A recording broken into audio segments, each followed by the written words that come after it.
এই হলো deadline communications private limited. আপনারা দেখছেন এক্সপ্রেস নিউজ, খবর নেয় খবর দেয়।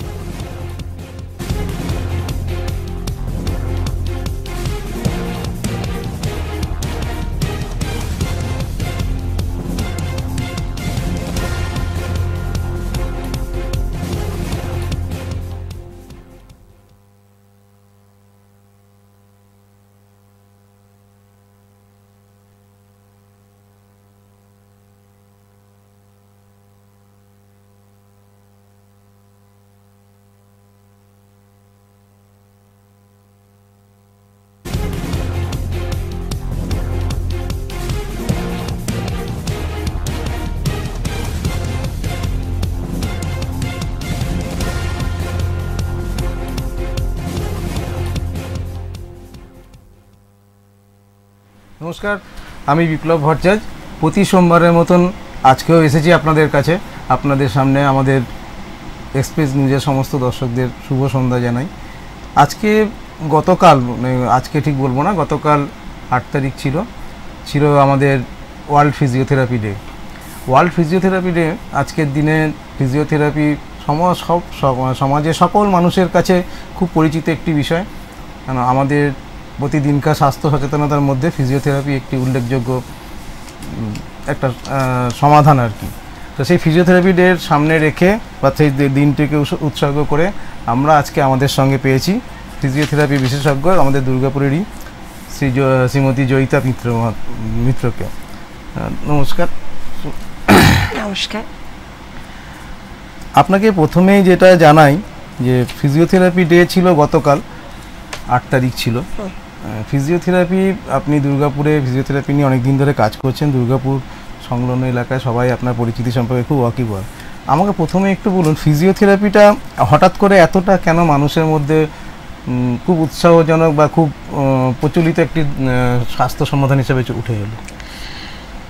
নমস্কার বিপ্লব বাবু। অ্যাকচুয়ালি ফিজিওথেরাপি, আজকে ফিজিওথেরাপি ডে মানে ওয়ার্ল্ড ফিজিওথেরাপি ডে বলে নয়, আমি মনে করি যে প্রত্যেক দিনটাই আমার কাছে ফিজিওথেরাপি ডে। এবং ফিজিওথেরাপি হচ্ছে এমনই একটা সাবজেক্ট যেটা অ্যাকচুয়ালি আপনার একটা science base health care profession. তো এখানে আপনার বিভিন্ন রকমের মানুষদের চিকিৎসা করা হয়। যেমন আপনার ধরুন যারা সিভিএ হয়েছে, মানে পোস্ট স্ট্রোক প্যারালিসিস হয়ে গেছে, বা এরকম যাদের বেলস পলসি হয়েছে, বা এরকম ওয়াইড রেঞ্জের একটা সাবজেক্ট যেটা নিয়ে আমি কাজও করছি। প্রত্যেকটা সাবজেক্ট নিয়ে, অনেকটা বড় সাবজেক্ট নিয়ে।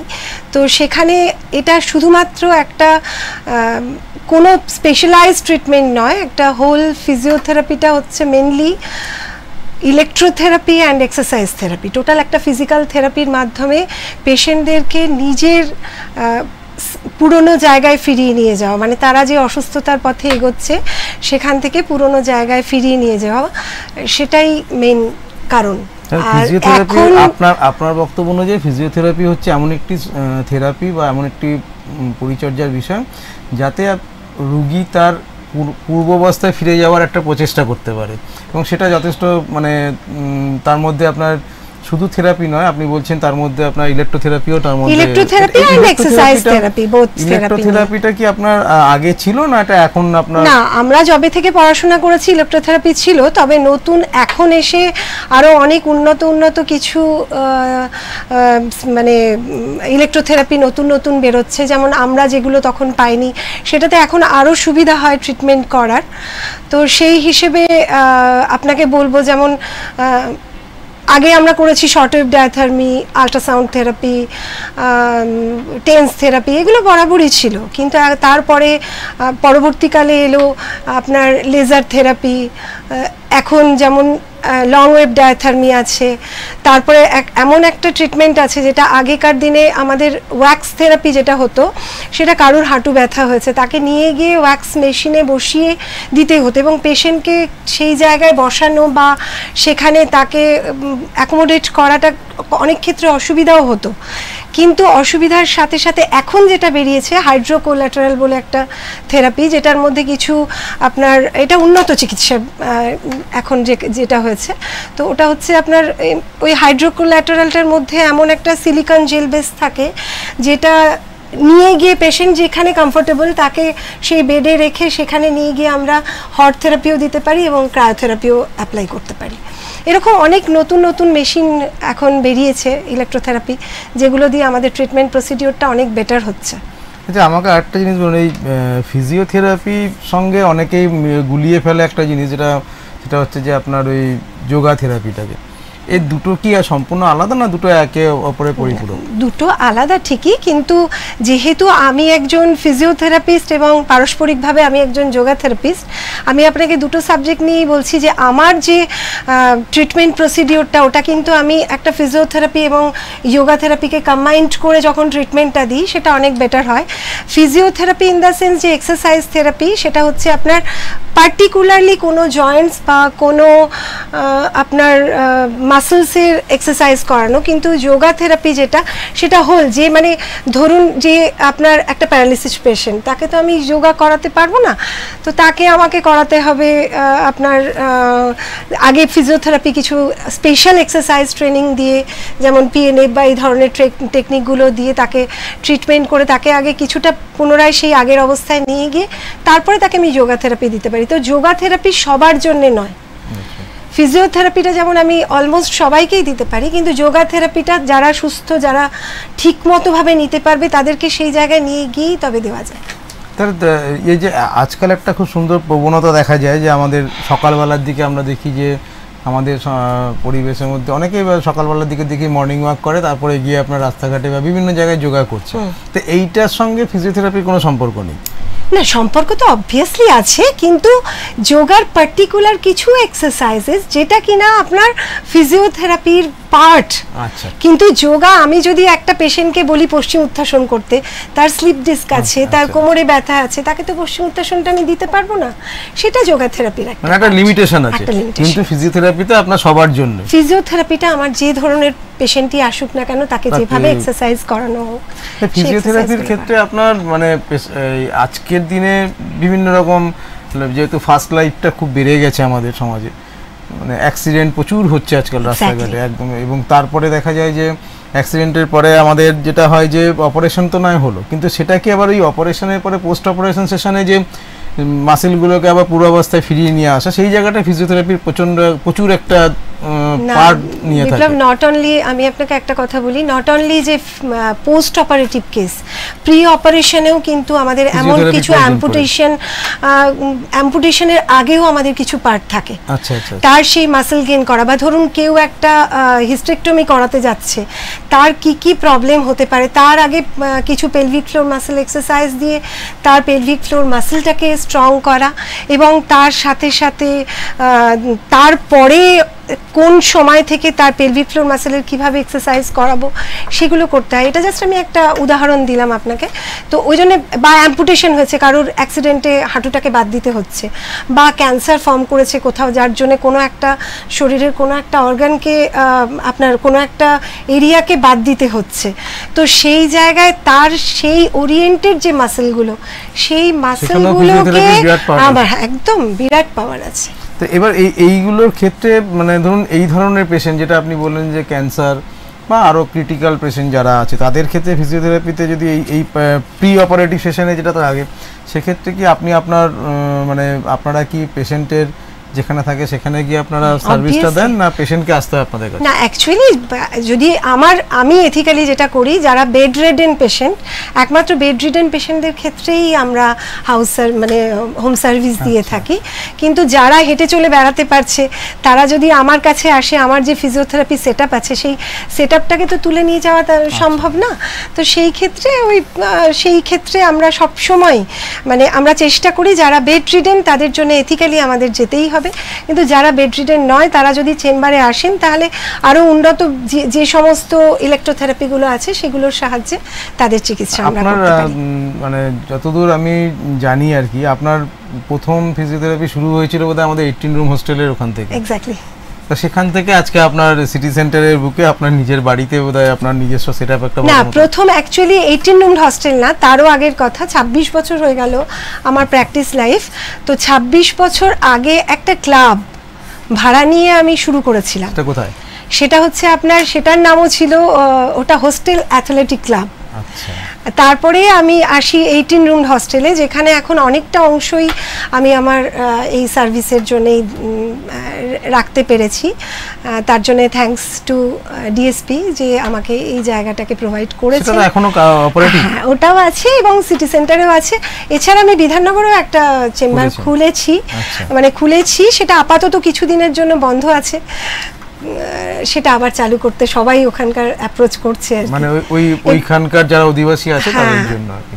আপনি দুর্গাপুরের বাইরে অন্য কোথাও করেন? তাই নয়, আমার এটা তো আমার ড্রিমই যে আমি আমার রিলিফ দুর্গাপুর ফিজিওথেরাপি এবং যোগাথেরাপি সংস্থাটাকে চারিদিকে ছড়িয়ে দিতে পারবো, যতটা দূর পর্যন্ত আমার সম্ভব আমি ততটা দূর পর্যন্ত ছড়িয়ে দিতে পারবো। এই মোমেন্টে দুর্গাপুর ছাড়া বাইরে কোথাও ইউনিট আছে আপনার?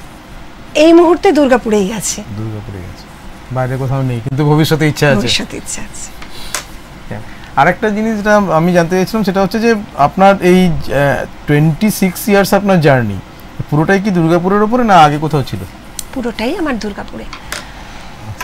আপনার একাডেমিক্যাল কি দুর্গাপুর থেকে? না, আমি বলি আমি তো ফিজিওথেরাপিস্ট এবং আমার কলকাতা থেকেই আমার সমস্ত কিছু, আমার স্কুলিং কলেজ সবই কলকাতায়, এবং যোগাথেরাপি পারস্পরিকভাবে যে যোগাথেরাপি কোর্সটা করেছি, কিন্তু মাস্টার্স করেছি আমি স্পোর্টস সায়েন্সের ওপর। সেই স্পোর্টস সায়েন্সের ওপর যে মাস্টার্স করেছি সেটা কিন্তু পুনে থেকে। স্পোর্টস সায়েন্সের উপর মাস্টার্স করেছেন, মানে স্পোর্টস সায়েন্স মানে স্পোর্টস মেডিসিন ওই চ্যাপ্টারটাই নিশ্চয়ই আছে। Sports medicine, not only sports medicine, sports ফিজিওথেরাপিও বড় পার্ট। এবং আমি ওই জন্যে যে আমি মানে আপনাকে যেটা বলতে চাইছিলাম সেটা হচ্ছে যে একটা ওয়াইড রেঞ্জে আমি কাজ করি, সেটা আপনি স্পোর্টস ইনজুরি থেকে শুরু করে ক্রনিক পেইন ম্যানেজমেন্ট, এই টোটাল রেঞ্জটাতেই আমি কাজ করি। আমাদের এখানে স্পোর্টসের যেহেতু এখন খুব দুর্গাপুরের এই যে বিভিন্ন ছেলেমেয়েরা যারা স্পোর্টসের সঙ্গে প্রতিনিয়ত যুক্ত রয়েছে, তারা যদি কোনো রকম স্পোর্টসের যদি আপনার মানে কোনো রকম স্পোর্টস করতে গিয়ে বা স্পোর্টসের সঙ্গে অংশগ্রহণ করতে গিয়ে যে ইনজুরিগুলো হয়, তাদের ক্ষেত্রেও তো আপনি দেন। এক্স্যাক্টলি।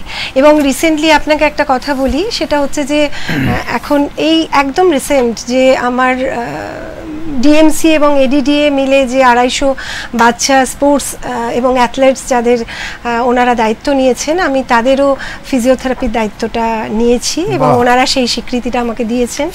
আর দুর্গাপুর ক্রিকেট ক্লাব রিসেন্টলি আপনার ইন্ডিয়ান টিমের ঋদ্ধিমান সাহার সাথে কোলাবোরেশনে এলেন, তো সেখানেও আমাকে ওনারা অ্যাসোসিয়েট করলেন এবং ওনাদের যে বাচ্চারা যারা ক্রিকেট খেলে, যেহেতু ক্রিকেট একটা হোল, মানে নট অনলি ক্রিকেট খেলাটা শুধু খেলা, তার সাথে একটা হোল মাসল বিল্ডিং বা সেই মানে কি করে সে কন্টিনিউয়াসলি মাঠে থাকতে পারে, তার জন্য যে মাসলগুলোর প্রয়োজন হয় সেই মাসল ট্রেনিংগুলো, এটাও কিন্তু ফিজিওথেরাপির একটা পার্ট। তো এটাও কিন্তু আমি রিসেন্টলি ওনাদের সাথে অ্যাসোসিয়েট হয়েছি। এটা ছাড়া মানে এটা তো দুর্গাপুরের ক্ষেত্রে আমাদের একটা বিরাট বড় গর্ব যে দুর্গাপুরেরই একজন হয়ে আপনি আজকে দুর্গাপুরের অনেকগুলো স্বীকৃত সংস্থার সঙ্গে যুক্ত হয়েছেন এবং আপনার কর্মর যে পরিধি সেটা দিনকে দিন বেড়েই চলেছে। দুর্গাপুরের ছেলে মেয়েদের যারা স্পোর্টসের সঙ্গে যুক্ত, ছোট থেকে বড় যারা যুক্ত রয়েছে, তারা সবাই স্পোর্টস মেডিসিন নিয়ে খুব উদ্বিগ্ন, কারণ আমাদের রাজ্যে কিন্তু স্পোর্টস মেডিসিন নিয়ে সেই অর্থে কোনো ভালো মানে অর্গানাইজেশন এই মোমেন্টে নেই। যেটুকুনো আছে সেটুকুন আমাদের কলকাতার উপরেই আছে। তো কলকাতার বাইরে দুর্গাপুর এই জায়গাটায় অনেকটাই এগিয়ে গেছে আপনার কথাবার্তা শুনে যেটা জানতে পারলাম। আরও কিছু স্পোর্টস মেডিসিনের উপরে যদি আপনার কোনো কিছু আরও নতুন কিছু করার ইচ্ছা আছে নাকি? স্পোর্টস মেডিসিনের ওপরে মেনলি আমার যারা এই যে আমি রিসেন্টলি একটা অ্যাওয়ার্ড পেলাম, ন্যাশনাল অ্যাওয়ার্ড, সেটাতে আমাকে মিস সায়না নেহাল নিজে অ্যাওয়ার্ডটা দিলেন। তো উনি যখন বলছিলেন কথাটা, আমার তখন এত ভালো লেগেছিল, সেটাই আমি শেয়ার করছি যে স্পোর্টসের ওপর আপনি কি করছেন, তো আমি এতদিন পর্যন্ত কিন্তু যে কাজগুলো করছিলাম সেগুলো খুব বাধা কিছু কাজের মধ্যে ছিলাম। তো আমি এখন সেটা থেকে আরও বেশি ইন্সপায়ার হয়ে আমি স্পোর্টসের দিকে যেতে চাইছি। যেমন sports injury, not only sports injury, sports আপনার স্পোর্টস যে কোনো স্পোর্টসের জন্য স্পেসিফিক কিছু মাসেলসের প্রয়োজন হয়। সেই মাসেলসগুলোর এন্ডুরেন্স পাওয়ার বাড়ানো বা সেই মাসেলসগুলোর রিগেইন করা, সেই মাসেল ও তাদের সেই হেলদি লাইফটাকে লিড করা, সেটারই চেষ্টা চালাচ্ছি। দুর্গাপুরে প্রচুর আপনার কিন্তু ব্যাডমিন্টন ক্লাব আছে। তো আপনার কখনো মনে হয়নি এখানে প্রচুর ছোট ছোট আমি যদি সুযোগ পাই আমি নিশ্চয়ই করব, কিন্তু বেসিক্যালি অনেক ব্যাডমিন্টন প্লেয়ার ডাইরেক্টলি আমার কাছে, এমনকি আপনার কিছু যেমন এনআইটিতে কিছু স্টুডেন্টরা খেলে, তারা আসে, তাদের জন্যও আমি স্পেশাল সার্ভিস দিয়ে থাকি। তো ওদেরও খেলতে গিয়ে ইনজুরি হয়, যেমন ব্যাডমিন্টন বলুন, ভলিবল বলুন, বাস্কেটবল বলুন, তাতে কিছু লিগামেন্ট টিয়ার বা এই ধরনের কিছু হয়। তো সেই ক্ষেত্রে আমাকে তো সেই ট্রিটমেন্টটা দিতেই হয়। আমি যেটা না সেটা তো না, ঠিক আছে, সুযোগ পেলে নিশ্চয়ই না, সুযোগ পেলে দেবেন, ঠিক আছে, কিন্তু আমি যেটা বলতে চাইছিলাম, আপনার এত কর্মব্যস্ততা এত কিছুর মধ্যে থেকে দুর্গাপুরের এই যে ব্যাডমিন্টন ক্লাব যেগুলো রয়েছে সেগুলোতে আপনার কিন্তু ছোট ছোট বাচ্চারা প্রচুর অংশগ্রহণ করে, কারণ দুর্গাপুরের বাবা মায়েদের অভিভাবকদের একটা মানে এই বিষয়ে খুব তারা অনেকটা এগিয়ে আর কি অন্যান্য শহরের থেকে। তাদের ক্ষেত্রে কিছু সিএসআর প্রজেক্ট করা যায় না? যে সবাই তো সম্ভব নয় যে আপনাকে, এটা তো একটা হোল আমি করতেই পারি যদি সেরকম আমি সুযোগ পাই। ধরুন আমি একটা রেগুলার বেসিস না হলেও হয়তো সপ্তাহে উইকলি ওয়ান্স বা মান্থলি ওয়ান্স আমি তাদেরকে গিয়ে স্পেশাল ট্রেনিং করালাম, সেটা আমি করতেই পারি। ওটা আপনার মানে অ্যাপার্ট ফ্রম আপনার প্রফেশনাল টাচের বাইরে গিয়ে না, প্রফেশনাল টাচের মধ্যেই তো, এটা তো আমার প্রফেশনাল। পে ব্যাপারটা থেকে যাবে, পে ব্যাপারটা এটা তো ডিপেন্ড করছে। আমি যেমন মানে বেসিক্যালি 26 বছরে বহু পেশেন্ট আছেন যারা খুবই মানে আমি ঠিক বলবো না, তারা ইকোনমিক্যালি আনসাউন্ড, তো সেরকম পেশেন্টদেরকেও আমি ফ্রি অফ কস্টে ট্রিটমেন্ট করি। তো যারা ইকোনমিক্যালি সাউন্ড তাদেরকে তো বা যদি আপনি বলেন যে সমাজের কাজ করা, তাহলে নিশ্চয়ই আমি করতে চাইছি। আমি স্পোর্টস নিয়ে আমাদের দুর্গাপুরের, আমি কলকাতার বাইরে যেটা আপনাকে প্রথমেই বলছিলাম যে কলকাতার বাইরে স্পোর্টস মেডিসিন নিয়ে কাজ হয় না, কোনো শহরেই নেই আমার জানা যতটুকু আছে। সেক্ষেত্রে দুর্গাপুরে আপনার মতন একজন ব্যক্তিত্বকে স্পোর্টস মেডিসিনের সঙ্গে পাওয়া, দুর্গাপুরের যারা ছোট থেকে যারা স্পোর্টসের সঙ্গে যুক্ত রয়েছে তাদের, এবং বিশেষ করে ব্যাডমিন্টনটা এই ধরনের ইনজুরি খুব বেশি হয়, প্রচন্ড লিগামেন্টের ইনজুরিটা ব্যাডমিন্টনে প্রচুর আছে। সেটা এখানে আছে, কিন্তু এখানে যিনি করান মানে ওনার কাছ থেকে কয়েকজনই আমার কাছে গেছিল। সেটা তো আপনার স্পেসিফিক্যালি যারা ধরুন আপনার এফেক্টেড তারা আসছে, হ্যাঁ, আপনার যারা এফেক্টেড, আমি বলছি যদি আপনার একটা জেনারেল বেসে আপনার একটা যদি গাইডলাইন থাকে যে এটা করলে তোমরা এই মানে এই ধরনের ইনজুরি থেকে তোমরা দূরে থাকবে, এই ধরনের কোনো যদি আপনার সিএসআর প্রজেক্ট করা যায়, সেক্ষেত্রে আমার মনে হয় একটা সামগ্রিকভাবে স্টুডেন্টদের একটা মানে গ্রোথের দিকে বা একটা হেলদি লাইফস্টাইলের দিকে যাবে। এইটা আর কি জাস্ট রিকোয়েস্ট আর কি আপনার কাছে। বিপ্লব, আপনি বললেন, আমি আমার তরফ থেকে সম্পূর্ণরূপে চেষ্টা করব এবং দরকার হলে আমি একটা টিম আলাদা করব এবং একটা উইংস আলাদা করব, যেটার দ্বারা আমি এইভাবেই তাদের মানে not only badminton player, badminton, volleyball, যারা স্পোর্টসের সঙ্গে যারা আছে, স্পোর্টসের সাথে আছে, তাদেরকে আমি সেভাবে ট্রেনিং, এগুলো যদি কোনো স্কুল আরো এগিয়ে আসেন তাহলে আমার সেখানে গিয়েও তাদেরকে আলাদা করে মানে এই সংক্রান্ত যে স্কুলগুলো যেভাবে তৈরি করেছেন যারা ক্লাবগুলো যদি এগিয়ে আসে আর কি, সেটা নিশ্চয়ই আমরা পরবর্তীকালে ক্লাবগুলোর সঙ্গে আমরা যোগাযোগ আমাদের তরফ থেকে করব, আপনিও তো আপনাদের তরফ থেকে করবেন। এবার আমি একটু অন্য জায়গায় আসি, সেটা হচ্ছে যে ফিজিওথেরাপি আমাদের আজকাল কিন্তু মানে সমাজে শুধু আমাদের দুর্গাপুরে নয়, আমি বাইরের শহরগুলোতেও দেখেছি প্রচুর ফিজিওথেরাপি আপনার কনসালটেন্ট আছে। এই ফিজিওথেরাপি কনসালটেন্টের মধ্যে থেকেও কিন্তু অনেক বিতর্কও আছে, এটা আপনিও খুব ভালো করে মানে কি আমি বলতে চাইছি বুঝতে পারছেন। এই জায়গাটাকে মানে যারা পেশেন্ট, যারা অ্যাকচুয়াল নিডি পেশেন্ট, যাদের ফিজিওথেরাপিটা খুব দরকার, তারা আইডেন্টিফাই করবে কেমন করে? দেখুন, এটা তো অবশ্যই তাদেরকে একটু খুঁজে নিতে হবে এবং তাদেরকে এখন তার জন্য সব থেকে ভালো হচ্ছে মিডিয়া, এটা তো একটা ব্যাপারই। বা আমি যেটা মানে বরাবরের আমার যেটা ইচ্ছা, এবং আমি 26 বছর আগে একটা কথা তাহলে এখানে আমি একটু শেয়ার করি আপনাকে, যে প্রথম যখন আমি প্র্যাকটিস লাইফে আসি তখন তো আমাকে কেউ চিনতো না, আমি এই জয়িতা মিত্রও ছিলাম না, আমি জাস্ট প্র্যাকটিস শুরু করি। তো তখন একজন ভদ্রলোক এসেছিলেন, যেটা আমি এখনও ভুলতে পারি না। ওই ভদ্রলোক ছিলেন অ্যাকচুয়ালি একটা অ্যাঙ্কাইলোজিং স্পন্ডিলাইটিস পেশেন্ট, তার সাথে ওনার একটা সিভিএ হয়েছিল, একটা মাইল্ড ব্রেন অ্যাটাক হয়েছিল, এবং সেই কারণে ওনার একটা হেমিপ্লেজিক একটা মানে হেমিপ্লেজিয়া বলবো না ঠিক, উনি আমার কাছে যখন এসেছিলেন তখন সেটা হেমিপেরাসিস ছিল। তো উনি আংশিকভাবে একটা হাত এবং একটা পায়ের দুর্বলতা ছিল। তা উনি জাস্ট আমার রুমটাতে ঢোকার আগেই বললেন যে, আমি এই কথাটা সারা জীবন ভুলবো না বলেই শেয়ার করছি, যে উনি ঢুকেই বললেন, ওমা তুমি তো একটা বাচ্চা মেয়ে, তোমাকে কি করে আপনি বলি বলো তো, আমি শুনলাম এখানে নাকি মাসাজ টাসাজ হয়। তো সেদিনই আমি কিন্তু নিজে একটা চ্যালেঞ্জ নিয়েছিলাম দুর্গাপুরের বুকে, যে আমি কিন্তু ফিজিওথেরাপি অ্যাকচুয়ালি কি সেটা আমি বুঝিয়ে দেব। এবং আজকে আমার সবথেকে বড় আনন্দ যে আমি আমার যেই 26 বছরের লাইফে আমার হাত থেকে 50,000-এর বেশি পেশেন্ট কিন্তু বেরিয়েছে। হ্যাঁ, এবং তাদের প্রত্যেকেই কিন্তু অলমোস্ট, প্রত্যেকে বললে ভুল হবে, 90% বা 95% আপনি ধরে নিতে পারেন ভালো আছে, এবং তার জন্যই আজকে কিন্তু আমি এখানে। তো সেই হিসেবে আমার তা মনে হয় যে আপনার সেই কোশ্চেনটাই আমি ফিরে আসছি, যে ফিজিওথেরাপিটা সত্যিই একটা যে কত বড় সাবজেক্ট এবং কতটা সমাজে উপকার করতে পারে, এবং এটা একটা মানে এই ফিজিওথেরাপিটা একটা হোলিস্টিক অ্যাপ্রোচ নিয়েই মানুষের সামনে আসছে, সেটাই আমার কিন্তু। আমি যেটা, তো এটা তো নয় আপনি এটা বললেন ঠিক আছে, কিন্তু আমি যেটা একদম লেম্যান হিসেবে আমি জানতে চাইছি, সেটা হচ্ছে একটা সাধারণ মানুষ যার আপনার এত মানে জানার কথা নয় বা জানে না, সেরকম সংখ্যা তো আমাদের দেশে প্রচুর। এবার ধরুন সেই মানুষটাকে ডাক্তার প্রেসক্রাইব করলো যে আপনার এইটার জন্য আপনার ফিজিওথেরাপিস্টের কাছে আপনার যাওয়া দরকার, আপনি সেখানে যান, তার কাছ থেকে আপনি ফিজিওথেরাপির গাইডলাইন্সগুলো নিন। ওই যে যাকে বলা হলো সেই মানুষটি যে একটা ফিজিওথেরাপি যাবে, এই মানে আমি কাউকে অসম্মান করে বলছি না, কিন্তু বক্তব্য হচ্ছে যে প্রচুর এরকম আছে আমাদের, সেই জায়গাটাকে আমরা কি করে ম্যানেজ করব? আমি বলি একটু তো জানতে হবে, মানে অনেক পেশেন্ট আমার কাছে আসেন যারা বলেন 2.5 মাস 3 মাস কারোর কাছে চিকিৎসা করেছি।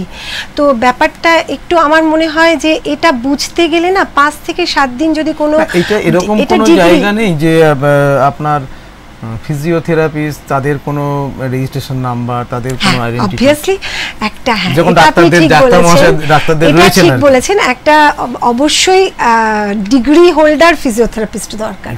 এই ডিগ্রিটা সবার আগে প্রয়োজন, সেটা যেমন সবাই খুঁজে নেন। আজকে ধরুন মানে প্রত্যেকটি পেশেন্ট যেমন এখন দেখবেন ম্যাক্সিমাম পেশেন্টদেরই একটা টেন্ডেন্সি থাকে যে ডাইরেক্ট স্পেশালাইজড কারোর কাছে যান, তো তাকে কিন্তু সেই স্পেশালাইজেশনটা হয়তো তার জন্য প্রয়োজন নাও হতে পারে, কিন্তু তবুও যান। তো সেইভাবেই কিন্তু আমার কাছেও আমি দেখেছি পেশেন্টরা সেভাবেই খুঁজে চলে আসেন, এবং আমার মনে হয় সবার প্রথম ডিগ্রি হোল্ডার হওয়া এটা তো অবশ্যই, এবং তার থেকে বড় কথা ডিগ্রি হোল্ডারের সঙ্গে সঙ্গে ডিগ্রি তো তার থাকছেই, তার সঙ্গে সঙ্গে তার পেশেন্টদের প্রতি একটা ভালোবাসা, পেশেন্টদের প্রতি একটা কেয়ারিং অ্যাটিটিউড, এবং পেশেন্টদের প্রতি অনেকটাই সহানুভূতিশীল হওয়া, এরকম কারোর কাছে যাওয়াটাই প্রয়োজন। সেটা তো পেশেন্টকে একটু খুঁজে নিতে হবে। সেটা হলো, সেটা তো মানে ডাক্তারবাবু যারা হবেন তারা পেশেন্টের প্রতি সহানুভূতিশীল হবে, এটা আমরা ধরেই নিই, এটা আমাদের কাছে ধ্রুব সত্য হিসেবেই হয়। আমি জানতে চাইছি যে যারা আপনারা ফিজিওথেরাপিস্ট রয়েছেন, রেকগনাইজড ফিজিওথেরাপিস্ট, তাদের কোনো আইডেন্টিফিকেশন নাম্বার বা মার্কস এরকম কিছু দেওয়া হয়? অবভিয়াসলি আছে এরকম, মানে আপনারা কি আইপ্যাক এর নথিভুক্ত? আমাদের বিপিটি না, আইএপি নথিভুক্ত, মানে ইন্ডিয়ান অ্যাসোসিয়েশন অফ ফিজিওথেরাপি। সেটা আপনারা কি আপনাদের প্রেসক্রিপশনে উল্লেখ করেন? না, অ্যাকচুয়ালি প্রেসক্রিপশনে আমাদের যখনই কাউকে প্রেসক্রিপশন দিতে হয় তখন অবশ্যই আমাদের রেজিস্ট্রেশন নাম্বারটা দিতে হয়। সেই রেজিস্ট্রেশন নাম্বারটা তো এটা তো নিশ্চয়ই সবার জন্য থাকে না। দেখুন, এইটা তো আমার বলাটা সবার জন্য থাকে, কে কিভাবে প্র্যাকটিস করছে আমার আছে, আমি দিয়ে থাকি, সে মানে এই বিতর্কটা আছে আর কি, সমাজে বিতর্ক আছে। এটা তো মানে মানুষের উচিত, মানে আমরা বলবো যে মানুষ যারা পেশেন্ট প্রপার ডিগ্রি নিয়ে, প্রপার শিক্ষা নিয়ে, এবং প্রত্যেকটি প্রেসক্রিপশনে নিজের অ্যাট লিস্ট নিজের রেজিস্ট্রেশন নাম্বারটাকে দেওয়া খুব প্রয়োজন। এবং যারা আপনাদের কাছে আপনাদের মতন রেকগনাইজ ফিজিওথেরাপিস্টের কাছে যারা যাবেন তারা আগে এটা দেখে নেবেন যে তার প্রপার রেজিস্ট্রেশন আছে কি নেই, এবং সে এটা তো দেখে নেওয়া উচিত। আচ্ছা, আপনাকে আরেকটা জিনিস জানতে চাইবো যে আপনার এই এখন আপনি যেখানে ফিজিওথেরাপিটা মানে যেখানে আপনার মেন ইউনিটটা রয়েছে সিটি সেন্টারে, আপনার এখন মানে ওই সিটি সেন্টারে ওই ইউনিটটাকে ধরে আপনার মানে পেশেন্টের পরিধি কতটা, মানে শুধু দুর্গাপুর না বাইরে থেকেও আসে? না, আমার কাছে আসানসোল, রানীগঞ্জ, উখড়া, অন্ডাল, এদিকে পানাগড়, এমনকি বর্ধমান থেকেও রেগুলার বেসিস পেশেন্ট আসে। তাহলে আপনার আগামী দিনে সেসব জায়গা তো আপনার ইউনিট হবে। প্রত্যেকের একটাই চাহিদা, উখড়া অন্ডাল তো মানে, এবং আসানসোলেও অনেকেই, আসানসোলে একটি বাচ্চার আমি চিকিৎসা করেছিলাম, তার বাবা ওখানকার স্বনামধন্য লয়ার ছিলেন, তো উনি বারবারই বলছেন যে ম্যাডাম আপনি এদিকে একটা সেট আপ খুলুন। দেখা যাক এখন রিলিফ কত দূর অবধি, আমার তো সেটুকু ড্রিম তো আছেই। রিলিফের আন্ডারে আপনার এখন আপনারা মানে কতজন কাজ করছেন, মানে আপনাদের শিক্ষার্থী কতজন? আপনি তো অ্যাকচুয়ালি আমাদের এটা একটা টোটালি ফিমেল অর্গানাইজেশনই বলতে পারেন, এবং যে মহিলারা আমার কাছে আছেন অ্যাট প্রেজেন্ট আমার কাছে প্রায় 15। আচ্ছা, 15 জন রয়েছে প্রায় 15 জন। কিন্তু কখনো কি হয় বলুন তো, মানে কেউ একজন হয়তো বেরিয়ে গেল বা আরেকজনকে নিলাম, ওই জন্য আমি এক্স্যাক্ট 15 কিন্তু নয়, অ্যাট প্রেজেন্ট আমার কাছে আছে 13 লেডি, এবং যখন আমি বিধাননগরে খুলেছিলাম তখন আমার টোটাল 18 ছিল, কিন্তু বিধাননগরটা বন্ধ করার জন্য কিছু জনকে আমি বন্ধ করতে বাধ্য হয়েছি। ফিজিওথেরাপিতে আপনাদের মানে এই ফিজিওথেরাপির এই যে ব্যাপারটা, এটা কি আপনার মানে মানুষের কি একদম ছোটদের থেকেই তো দরকার পড়ে, নাকি একটা এজের পর থেকে এটার প্রয়োজনীয়তা বেশি? হ্যাঁ, একটা থ্যাংক ইউ আপনাকে এই কোশ্চেনটা করার জন্য, এটা আমি বলতেও যাচ্ছিলাম যে এতদিন পর্যন্ত যখন চিকিৎসা করতাম প্রথম দিকে, বা যেটা দেখি যে প্রত্যেকেরই একটা ধারণা কি একটু বয়স্ক মানুষরা এই ফিজিওথেরাপি, হ্যাঁ ঠিক আছে, বয়স্ক মানুষদের যেমন নি অস্টিওআর্থ্রাইটিস বা বয়সের সাথে সাথে যে জয়েন্টসগুলোর প্রবলেম আসে, কিন্তু এখন অ্যাট প্রেজেন্ট এত ছোট বাচ্চারা আমার কাছে আসছে, মানে যেটা ওইটাও আপনার সাথে একটা শেয়ার করলে ভালো হয়, যে রিসেন্টলি একটি মেয়ে, খুবই বাচ্চা মেয়ে, ক্লাস 7 কি 8-এ পড়ে, সেই মেয়েটির মা এসে আমার কাছে রীতিমতো কাঁদছিল যে আমার মেয়েটা স্কুলে দাঁড়িয়ে দাঁড়িয়ে অজ্ঞান হয়ে যায়, পা হাত পাগুলো টেনে নেয়, হ্যাঁ, এবং আমার মেয়ে পড়াশোনায় খুব ভালো, অথচ আমার মেয়ে কিন্তু মানে অনেক সময় পরীক্ষাটা পর্যন্ত দিতে পারে না। তো সেই মেয়েটির যখন আমি চিকিৎসা করলাম, এবং আমার 15 ডেজের মধ্যে ওর একবারই অ্যাটাকটা এসেছিল, তারপর থেকে ও আমার কাছে যোগা ক্লাসে জয়েন করেছে, এবং এই যোগা ক্লাসে ও জয়েন করার পরে এই যে 2 থেকে 2.5 মাস হয়ে গেল, ও এর মধ্যে ওর একবারও কিন্তু কোনো সেই অ্যাটাকটা আসেনি। বা ছোট বাচ্চার বেলস পলসি, এটা এখন কমন প্রবলেম হয়ে গেছে, ফেশিয়াল প্যারালিসিস, ছোট বাচ্চাদের মানে জুভেনাইল অ্যাঙ্কাইলোজিং স্পন্ডিলাইটিস, এখন বাচ্চাদেরও 30 থেকে 35 বছরের ওপরে মারাত্মকভাবে আসছে, এবং বাচ্চাদেরও কিন্তু এই প্রবলেমগুলো আমি ফেস করছি। এই যে বাচ্চাদের এই প্রবলেমগুলো আপনি ফেস করছেন, এই বাচ্চাদের এই প্রবলেমগুলো বেসিক্যালি আপনার মানে আসে কোন দিক থেকে? মানে আমাদের কি এই লাইফস্টাইলের ম্যাক্সিমাম পরিবর্তন, জাঙ্ক ফুড খাওয়াটার একটা বিরাট বড় প্রবণতা দেখা দিয়েছে, এইখান থেকে আসছে না অন্য কোনো কারণ থাকতে পারে বলে আপনার মনে হয়? ছোট বাচ্চাদের যা প্রবলেমগুলো আসে, সেটা নট অনলি যে তারা জাঙ্ক ফুড খাচ্ছে, সেটা তো খাওয়া উচিত না, তাতে ফ্যাট আসে, সে ওবেসিটি অনেক রোগের কারণ, কিন্তু ফিজিওথেরাপিউটিক্যালি যে প্রবলেমগুলো যেগুলো আসে, ধরুন এই যে নি অস্টিওআর্থ্রাইটিস বা এই যে হঠাৎ করে ইউরিক অ্যাসিড হাই হয়ে যাওয়া, এইগুলো কিন্তু একটা ফুড হ্যাবিট নো ডাউট দরকার, কিন্তু এটা হেরিডিটিক্যারিও হচ্ছে। আর আমার তো মনে হয় যে এই বেলস পলসি যেটা, ওটা অ্যাকচুয়ালি হঠাৎ করে মানে প্রচুর ঠান্ডা লাগলে টিএম জয়েন্ট সবার আগে ধরে, 7th ক্রেনিয়াল নার্ভ অ্যাটাক করে, এফেক্টেড হয়, তো সেটা কিন্তু এই ম্যাক্সিমাম বাচ্চাদের হচ্ছে এই যে এসিতে কন্টিনিউয়াস থাকা বা প্রচুর পরিমাণে আইসক্রিম খেয়ে নিলাম, বা এই ব্যাপারগুলো থেকেও কিন্তু হচ্ছে। আর স্ট্রেস, যেটা সব থেকে আমি বলবো, এখন বাচ্চারা খেলাধুলো করে না, কম করে, এখন বাচ্চাদের খেলাধুলো কমে গেছে, তাদের হাতে মোবাইল, তাদের কোমরে ব্যথা, ঘাড়ে ব্যথাটা কমন প্রবলেম হয়ে দাঁড়িয়েছে। এটার জন্য আপনার এডুকেশনাল স্ট্রেস একটা বিরাট বড় ব্যাপার। এডুকেশনাল স্ট্রেস তো আছেই, তাদের জন্য স্ট্রেস থেকে তাদের যে হয় মাইগ্রেন আসছে, মানে এটা আমার যোগার সাইডে চলে গেল, মাইগ্রেন আসছে, নেক পেন হচ্ছে, কন্টিনিউয়াস তাদের পড়তেই হবে, ফাস্ট হতেই হবে। আমরা যে খেলাধুলোগুলো করেছি, স্কুল থেকে এসেই খেলতে খেলতে যাওয়া, সেটা কিন্তু এখনকার বাচ্চাদের এখন তো আমাদের পরিবেশে নেই, ওটা নেই, একদম এটাই সবথেকে বড়, খুব কমে গেছে। এটা মানে সময়ের সাথে সাথে একটা বিরাট পরিবর্তন লক্ষ্য করা যাচ্ছে। বাচ্চাদের ক্ষেত্রে আপনি যেটা বললেন যে যেরকম টাইপ 2 ডায়াবেটিস নিয়েও প্রচুর কাজকর্ম হচ্ছে এখন, আগে এটা ছিল না টাইপ 2 ডায়াবেটিস, সেরকম আপনার কাছ থেকে আমরা জানতে পারলাম যে বাচ্চাদের ক্ষেত্রেও ফিজিওথেরাপিটা এখন প্রচুরভাবে প্রয়োজন হয়ে পড়ছে, তার সঙ্গে যোগাটাও দরকার। কিন্তু মুশকিলটা হচ্ছে এই যে মানে এইটা আপনি সমাজে অনেক দিনকে এটা নিয়ে কাজ করছেন, এই সেগমেন্টটা যদি আমরা দুটো পার্টে ভাগ করি, যে একটা হচ্ছে আপনার ধরুন যারা অ্যাফোর্ডেবল এডুকেশন দিতে পারছেন, মানে সমাজে যারা ঠিক মতন যারা একটু ওপর দিকের লেভেলে রয়েছেন তাদের ক্ষেত্রে, এবং যারা একটু অন্যদিকে মানে ধরুন যারা একটু লোয়ার সেগমেন্টে রয়েছে আর্থিক দিক থেকে, খেলাধুলাটা এখন কিন্তু লোয়ার সেগমেন্টে চলে গেছে, তাদের ক্ষেত্রে কি এটা কি প্রযোজ্য খুব একটা?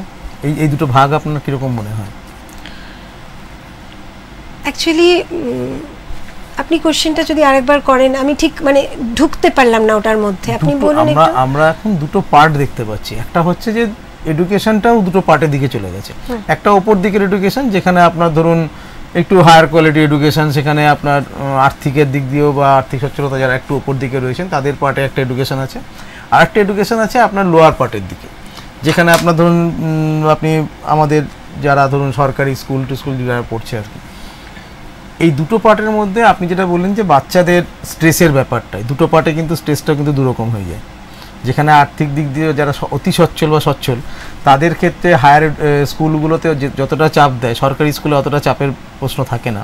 তো সেক্ষেত্রে কি আপনার কাজ করতে গিয়ে এরকম মনে হয়েছে যে এই যে বাচ্চাদের ক্ষেত্রে যে আপনার যে রোগগুলোর কথা আপনি বললেন, যে এসিতে থাকা বা আইসক্রিম খেয়ে নেওয়া, এই ধরনের চাপগুলো কি আপনার ওই আপার লেভেলের যে এডুকেশন সোসাইটি রয়েছে সেদিকে বেশি, বা ভাগটা কোনদিন এসছে আপনার কাছে? না, ব্যাপারটা হচ্ছে যে আপনি এখন দেখবেন যে আপনি যে বলছেন যে সরকারি স্কুলে যারা পড়ে তাদেরও এই যে কোভিডটার সময় দেখা গেল যে অনলাইন ক্লাস, তাদের সেই সময়ে মানে আর্থিকভাবে সক্ষমতা নেই এমন মানুষরাও কিন্তু তখন বলছে আমরা কি করে একটু মোবাইল নেব, কত কমে একটু মোবাইল, সেই বাচ্চাদেরকে মোবাইল ধরিয়ে দেওয়া, মানে বাচ্চাদের খেলাধুলো এবং এক্সারসাইজটাই এখন কমে গেছে। সেটা আপার বলুন বা আপনি বলুন যে মানে আমি তো ক্লাস আলাদা করে বলতে চাইছি না, বাচ্চারা তো বাচ্চাই হয়, তারা তো বুঝতে পারে না এটা।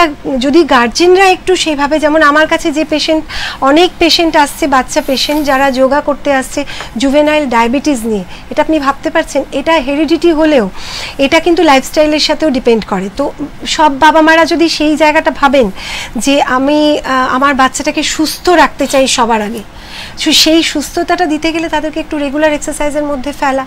না, আপনার সাজেশন হচ্ছে যে বাচ্চা সে যে কোনো সেগমেন্টেরই হোক প্রত্যেকের একটা মিনিমাম এক্সারসাইজের দিকে রাখতে হবে, অথবা খেলাধুলার মধ্যে রাখতে হবে, খেলাধুলা, এক্সারসাইজ এবং তার ডায়েট, মানে প্রপারলি খাওয়া দাওয়ার একটা ব্যাপার। স্কুলগুলোর পারফরম্যান্স কিরকম এই বিষয়ে? স্কুল তো ধরুন আমি আমার ছেলে মেয়ে যে স্কুলগুলোতে পড়েছে আমি সেটা সম্বন্ধে বেশি করে জানি, কিন্তু আমি দেখেছি সেখানে কিন্তু এক্সারসাইজও থাকে, নাচও থাকে, এবং আমি সেই ব্যাপারে যথেষ্ট স্যাটিসফাইড। আমার মেয়ে পড়েছে কার্মেল থেকে, আমার ছেলে পড়েছে সেন্ট জেভিয়ার্স থেকে, এবং তারপরে হেমশিলাতেও পড়েছে 2 বছর আমার ছেলে।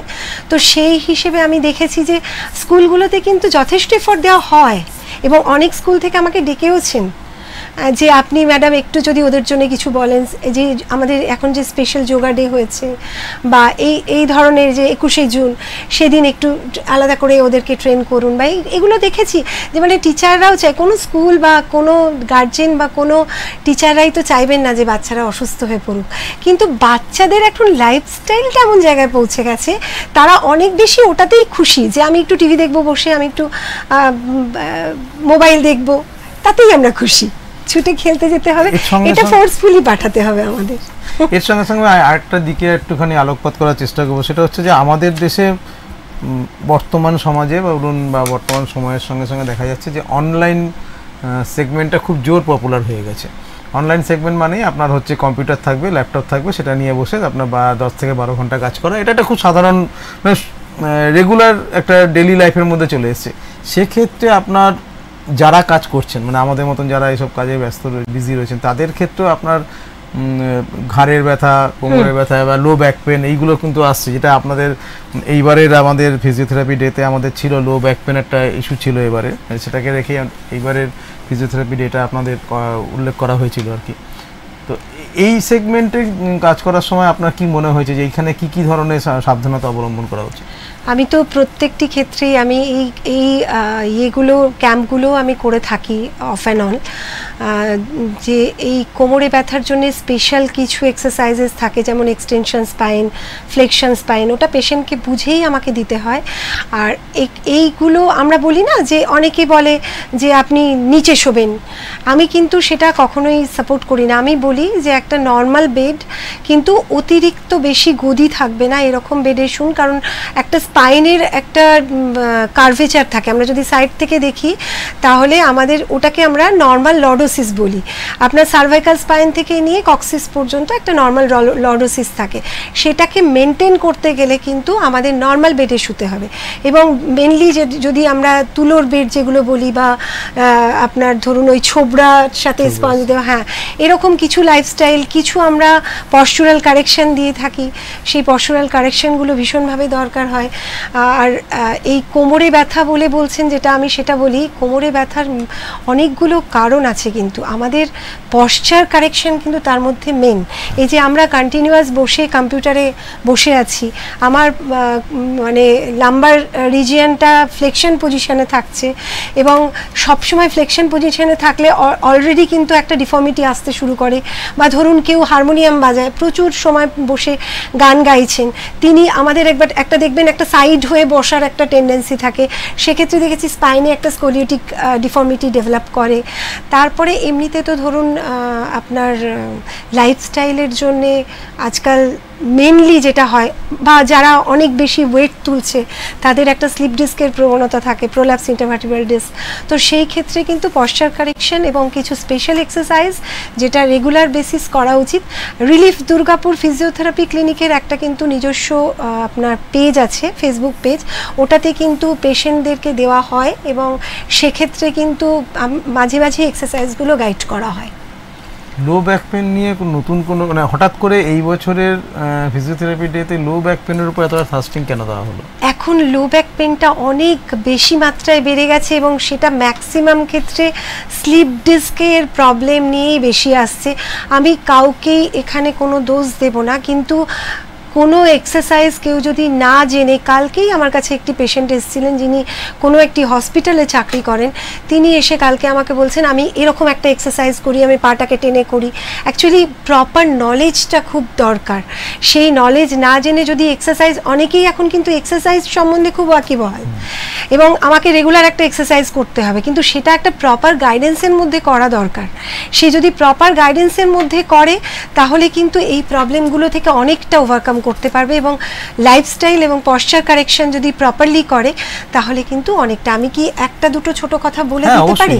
যে যদি মানে প্রত্যেকে যদি বোঝেন যে অনেকক্ষণ পর্যন্ত চেয়ারে বসে থাকতে হচ্ছে, আমাকে সারাদিনে হয়তো 24 ঘন্টার মধ্যে প্রায় 8 থেকে 10 ঘন্টার বেশি আমাকে কমপ্লিটলি চেয়ারেই বসে কাজ করতে হয়, সেক্ষেত্রে আমি তাদেরকে একটা কথা বলবো যে তারা সারাদিনে অন্তত সকালে 5 মিনিট এবং বিকেলে 5 মিনিট আপনারা কিন্তু গোড়ালি, মানে একটা দেওয়ালে গোড়ালিটা টাচ করবেন, কোমরটা টাচ করবেন, পিঠটা টাচ করবেন এবং মাথাটা টাচ করবেন, করে হাতটাকে অ্যানাটমিক্যাল পজিশন মানে দুটো হাতকে জাস্ট সামনে রেখে আপনারা বেশ কিছুক্ষণ 5 মিনিট করেও যদি দাঁড়িয়ে থাকেন, সেটা কিন্তু আপনার মানে একটা পশ্চুরাল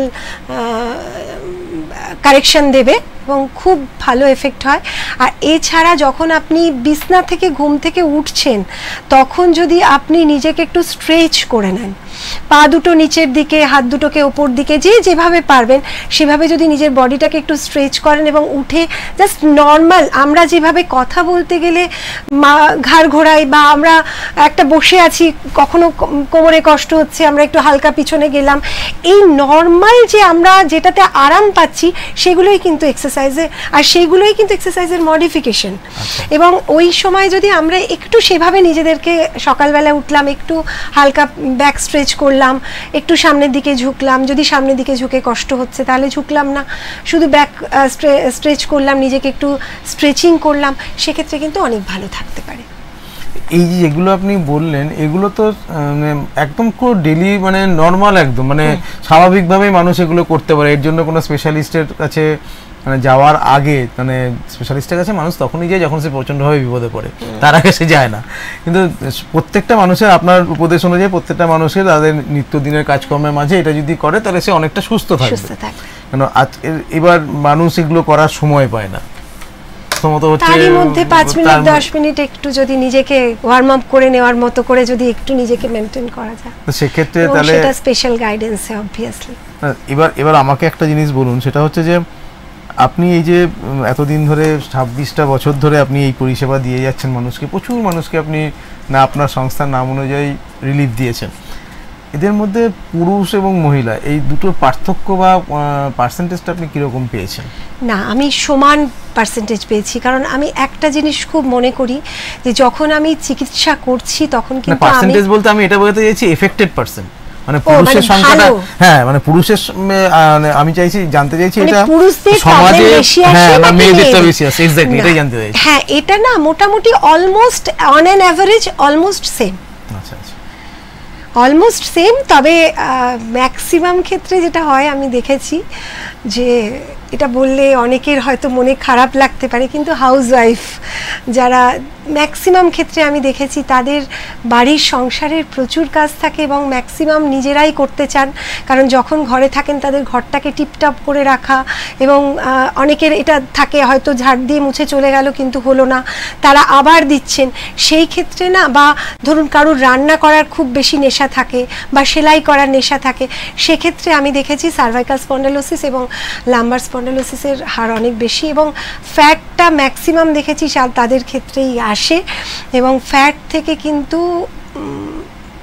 এই নি অস্টিওআর্থ্রাইটিস, লো ব্যাক পেইন, এগুলো কিন্তু যথেষ্টই কষ্ট। এটা আপনি বললেন তো যারা হাউসওয়াইফ তাদের ক্ষেত্রে, যারা ওয়ার্কিং লেডি তাদের ক্ষেত্রে পশ্চারের কারেকশন, তাদের কন্টিনিউয়াস প্রসেসে বসে কম্পিউটারে বসতে হচ্ছে, বা টিচারদের যেমন কন্টিনিউয়াস দাঁড়িয়ে থাকতে হয়। আমি দেখেছি টিচাররা ম্যাক্সিমাম আসেন আমার কাছে শোল্ডার পেন নিয়ে, লো ব্যাক পেন নিয়ে, নি পেন নিয়ে। টিচারদের দাঁড়িয়ে থাকতে হয় কারণ হচ্ছে আপনার সিবিএসসি আইসিএসসি একটা রুল আছে, আপনার টিচারটা যতক্ষণ আপনার টিচিং দেবেন বসতে পারবেন না, সেটাই বলছি। তো তাদের ক্ষেত্রে সেটা মেনটেন করতে গিয়ে তাদের এই সমস্যাগুলো আসছে, তাদের এইগুলো থেকে বেরিয়ে আসার জন্য তাদেরও দরকার মিনিমাম এক্সারসাইজ একটা দরকার।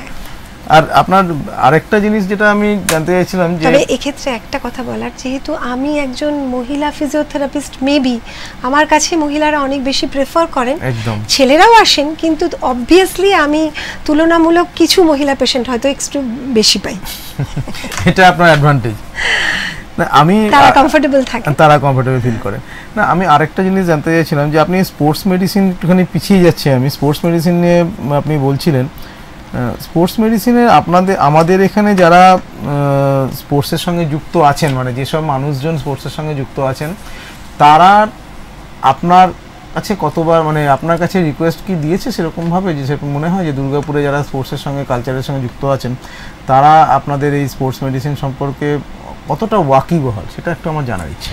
এই তো দুর্গাপুর ক্রিকেট ক্লাবই আমাকে অ্যাসোসিয়েট করলেন, ওনারা চাইলেন যে ওনাদের যারা ক্রিকেট খেলছে, এবং এবছর শুনলাম বেঙ্গল টিমে চ্যাম্পিয়ন হয়েছে, হ্যাঁ, তো ওরা চাইছে যে ওদের আর একটু সার্বিক বিকাশ হোক, মানে হেলথ, টোটাল হেলথ কেয়ার এবং পারস্পরিকভাবে মানে এই জাগরণটা, মানে এই আমি একটু জল খেতে পারি, হ্যাঁ এটা একটুখানি মানে এই ব্যাপারটা মানে খুব রিসেন্টলি জেনারেট করেছে, সরি, এই ব্যাপারটা খুব রিসেন্টলি জেনারেট করেছে। আমি তো রিসেন্টলি পেলাম, আরেকটা বহুদিন ধরে চেষ্টা চালিয়ে যাচ্ছিলাম, কিন্তু এই যে ফিজিওথেরাপির এই ব্যাপারটা, মানে এই যে সেগমেন্টটা, এটা একটা ডাক্তারির মানে প্যারামেডিক্যালের একটা বিরাট বড় পার্ট আজকের দিনে। সরকারি হাসপাতালগুলোর সঙ্গে বেসরকারি হাসপাতাল, এদের কাছ থেকেও কি আপনি রেকমেন্ডেশন আসে আপনার কাছে? দেখুন, রেকমেন্ডেশন তো আসা উচিত এবং আসেও, তবে মেনলি যেটা হচ্ছে যে এটা কিন্তু খুব একটা কম্পিটিশন লাইফ, সেখানে আপনি কতটা ভালো কাজ দিতে পারলেন। তো সেইভাবে আমি আমার যে ওয়াইড রেঞ্জে যে আমি মানে আমার এই যে জার্নিটা, এটা তো একটা ইনক্রেডিবলি আপনার রিওয়ার্ডিং জার্নি। তো এই জার্নির মাধ্যমে আমি কিন্তু মানে আমি মনে করি যে প্রত্যেকের কিন্তু এইভাবেই পেশেন্টদের পাশে থাকতে গেলে যে পেশেন্টদের ফিজিওথেরাপি দরকার তাদেরকে ফিজিওথেরাপিস্টের কাছে পাঠানোটা প্রয়োজন এবং আসেও। আরেকটা জিনিস যেটা হচ্ছে যে মানে ফিজিওথেরাপিকে আপনি মানে যেভাবে আমি বলছি মানে আপনাদের টিম যেভাবে পরিষেবা দিচ্ছেন দুর্গাপুরের বুকে, আজকে অনেকেই আপনাদের সঙ্গে বহুল পরিচিত।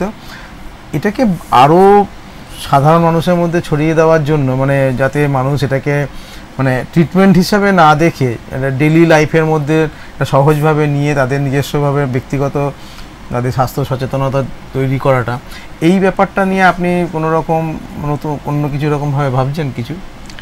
হ্যাঁ, আমি তো আমার স্বপ্নই এটা যে আমি আমার রিলিফ দুর্গাপুর ফিজিওথেরাপি এবং যোগা থেরাপি ক্লিনিকটাকে অনেক বেশিভাবে মানে ছড়িয়ে দিতে চাই এবং প্রত্যেকে যাতে সেবা পায়। এবং এই সার্ভিসটা কিন্তু আমি দিয়েই থাকি যে ধনী দরিদ্র নির্বিশেষে যেন আমার কাছে আসতে পারে, তারা প্রত্যেকে যেন সেই চিকিৎসা নিতে পারে। এবং আমাদের অলরেডি আমার তত্ত্বাবধানে এই রিলিফ দুর্গাপুর ফিজিওথেরাপি ক্লিনিকটা one of the top leading একটা হেলথ কেয়ার প্রোভাইডার হিসেবে কমিউনিটিতে আছে। তো সেই হিসেবে যতটা সেবা দেওয়া সম্ভব, যতটা করা সম্ভব, এবং আমার যেহেতু দুটো সাবজেক্টই আমার ফিজিওথেরাপি যোগা থেরাপি, আমি এই ফিজিওথেরাপি এবং যোগা থেরাপিটাকে কম্বাইন্ড করে একটা সুন্দর হোলিস্টিক একটা অ্যাপ্রোচ নিয়ে আমি এইভাবে প্রত্যেকটা পেশেন্টের সেই সেবাটা আমরা দিতে চাই, মানে আমি দিয়ে থাকি এবং দিতে চাই। রিসেন্টলি আপনি একটা পুরস্কার, জাতীয় স্তরে একটা পুরস্কার পেয়েছেন আপনি বলছিলেন। আমি সেটা জানতে চাইছি যে পুরস্কারটা ঠিক কিসের ওপর ছিল? অ্যাকচুয়ালি এটা একটা সংস্থা, একটা এনজিও, যেটা আপনার মার্কেট মানে merit award and market research সংস্থাটা আমাকে দিল, যেটা best female physiotherapist in West Bengal. আর তার সঙ্গে আরও একটা অ্যাওয়ার্ড দিল, সেটা নারী শক্তি অ্যাওয়ার্ড। যেহেতু এবছর হচ্ছে ওমেন এম্পাওয়ারমেন্ট ইয়ার, তো সেই হিসেবে নারী শক্তি অ্যাওয়ার্ডটাও আমাদের ইন্ডিয়ার মধ্যে 6 জন পেলেন, তার মধ্যে আমি একজন। তবে হ্যাঁ, এটা সত্যি কথা, এই অ্যাওয়ার্ডটা তো আমি পেয়েছি। আর এছাড়া তো আগেও আমি গোল্ড মেডেল পেয়েছি আমার সাবজেক্টে, ফার্স্ট ক্লাস পেয়েছি, গোল্ড মেডেল পেয়েছি। এটা অবভিয়াসলি আমার জন্য একটা খুব মানে গুরুত্বপূর্ণ একটা হাম্বলিং মোমেন্ট।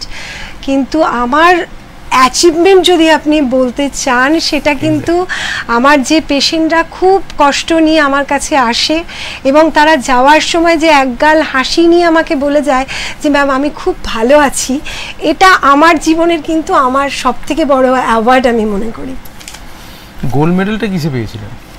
গোল্ড মেডেল আমার সাবজেক্টে পেয়েছিলাম, একাডেমিক্স। আমরা প্রায় শেষের দিকে চলে এসেছি। আমি একটা জিনিস জানতে চাই, এই যে সামনে দুর্গাপুজো আসছে, এই দুর্গাপুজোতে আপনাদের অ্যাজ এ রিনাউন্ড ফিজিওথেরাপিস্ট হিসাবে আপনার সাধারণ মানুষের প্রতি আপনার যদি কিছু গাইডলাইন দেওয়া থাকে আমাদের দর্শকদের জন্য। Thank you so much. এবং অবভিয়াসলি সবাইকে আমার অনেক অনেক শুভেচ্ছা, ভালোবাসা।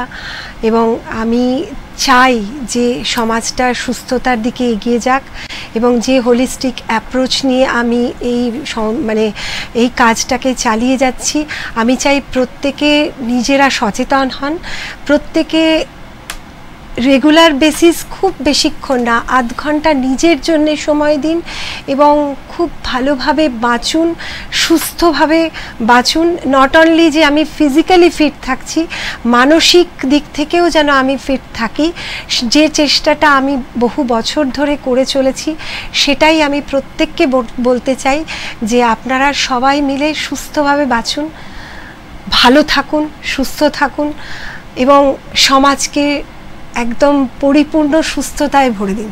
কোনো অ্যাডভাইস যাতে পুজোর সময় যাতে সুস্থ থাকতে পারে, তার জন্য শারীরিক কসরতের দিক দিয়ে কোনো রকম অ্যাডভাইস? সে তো বলতে গেলে ওটা তো একটা অনেক বড় জায়গা, আমি খুব ছোটর মধ্যে বলছি যে আমি আমার সাবজেক্টের দিক থেকে বলছি যে ফিজিওথেরাপি এবং যোগা থেরাপির যে জায়গাটা দিয়ে বলছি সেটা হচ্ছে প্রত্যেক দিন খুব অল্প নিজের জন্য সময় দেওয়া। আমি একটা কথা আগেই আপনাদেরকে বললাম যে এই যে 26 বছরে যে 50,000 পেশেন্ট দেখেছি, সেই 50,000 পেশেন্টকে যেভাবে সুস্থতা দিয়ে চলেছি, সেই সুস্থতার জায়গাটুকু থেকেই আপনাদেরকে বলছি যে আপনারা যদি চান আপনারা কিন্তু সুস্থ থাকতে পারেন।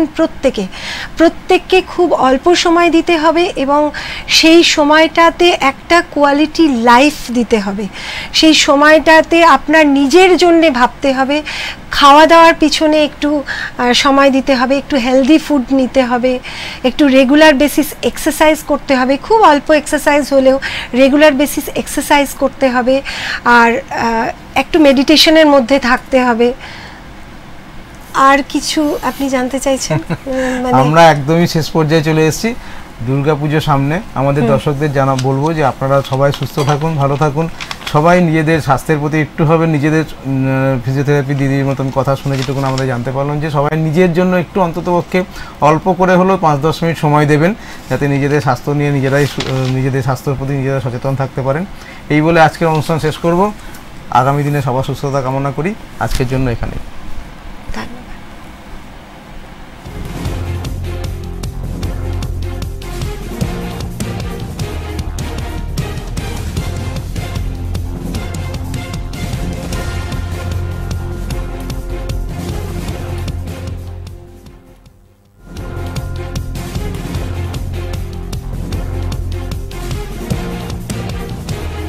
এই হলো ডেডলাইন কমিউনিকেশনস প্রাইভেট লিমিটেড।